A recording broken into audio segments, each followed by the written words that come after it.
thank my colleague and recognize Mr. Loudermilk for 5 minutes for question.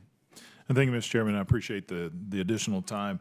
Mr. Hassold, I kind of want to circle back to where we had left off in the previous question regarding the Iranian attacks on our universities. We were discussing whether or not they were softer targets, and you explained that there's more transition within the universities and a lot of corporate businesses.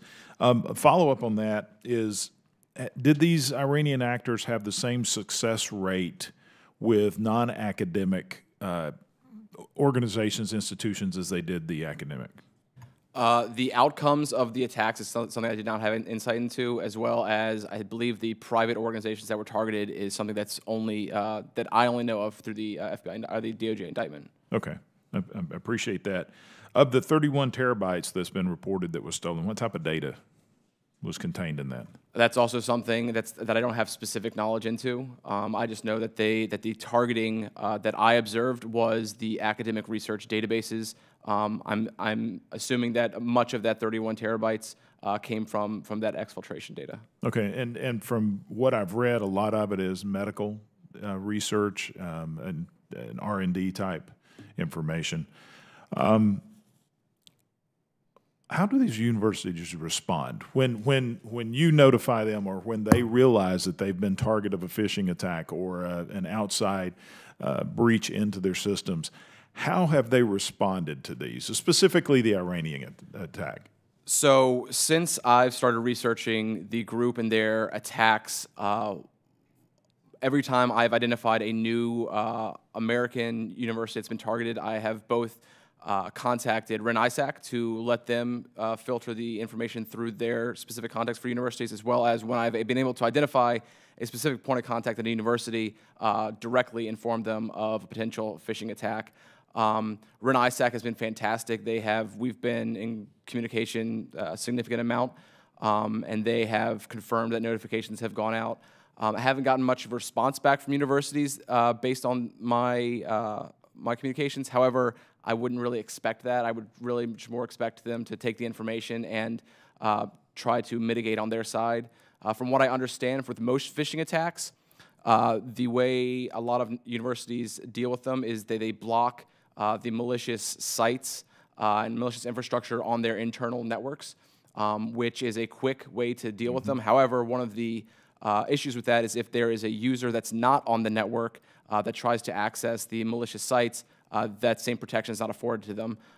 So things like actually trying to mitigate the actual sites, shutting those sites down, is an additional step that could be done to help prevent the damage caused by these types of attacks. Well, have you seen, are they reporting these IP addresses to have them blacklisted? Or do they communicate with other universities? I mean, the strength of these research universities is the collaboration on their research and development. Are they collaborating with one another to highlight that you know, we've been subjected to a phishing attack, data has been breached?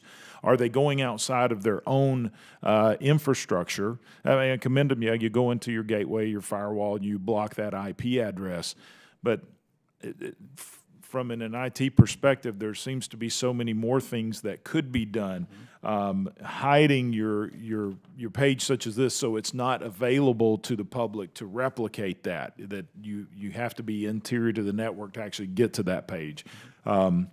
Reporting to your internet provider to have the IP blacklisted. I mean, that's one step that, of course, they can change their IP addresses, but also education and collaborating with other universities. I mean, do you see that they're doing this, and what other steps could they or should they be taking? I'm sure every university is different, specifically how they deal with these types of attacks.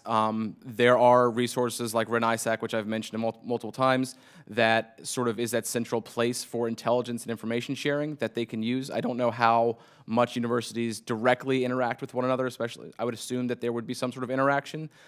There are some other defensive tactics that would probably stem the effectiveness of these types of attacks, like multi-factor authentication, that a lot of schools don't utilize. And from what I've learned with my discussions with university partners, as well as some of the folks at RISAC, the cost associated with implementing multi-factor authentication is pretty significant.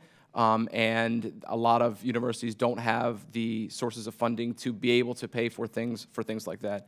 But something like multi-factor authentication would be able to prevent some of these types of attacks after the fact by not allowing foreign actors to be able to log into to the actual legitimate pages. I appreciate that. And so, as with any attack, it appears this could have been prevented by, in hindsight's 2020, but it could have been prevented. Last question: are the universities taking this serious enough to prevent it from happening in the future? And I'll open that to anybody on the panel. That's a good question. That would be a question I think would be better suited to be answered by the actual universities. I think they would probably have better insight into it. But I think this type of threat is so sophisticated that dealing with it would take significant resources to do, and a significant planning and collaboration amongst the entire academic institution. Thank you. Anyone else care to? All right. Well, Mr. Chairman, I thank you. I yield back. I thank my colleague. This is certainly